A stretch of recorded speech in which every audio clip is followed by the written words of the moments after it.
நான் இந்த இருக்கிற கிச்சனில் இருந்து தான் அந்த காலை உணவு புட்டை வச்சு கொண்டு இருந்தேன்.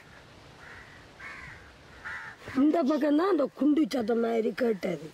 அந்த இது நிதர்சனம் அந்த இது மாதிரி வரலாம். முதல் அந்த ஒரு அலை வந்தது. அப்புறம் அந்த அலையில் அடிபட்டு மரந்தடியில் இருந்தவங்க பார்க்கக்குள்ள அடுத்த அலை வந்தது. இந்த கடலும் மிஞ்ச அலை வருது. நான் நினைச்சேன் நாம் இனி ஓடி வேலை இல்லை, நாம் செத்து போயிடுவோம், என்னத்துக்கு ஓடுன்ற மாதிரி மனசுக்குள்ள ஒரு ஆள் சொன்ன மாதிரி இருந்துச்சு. இல்லை ஓடுங்க, இயன்ற அளவு ஓடுங்கன்ற மாதிரி இருந்துச்சு. உயிரடி விடக்குள்ள இப்போ நம்ம அவங்களோட நிலையில் நாம் இருந்து யோசித்தாலும் இப்போ நம்ம கும்பிட்ட தெய்வம் குறுக்க வந்து காப்பாற்றின மாதிரி சார்.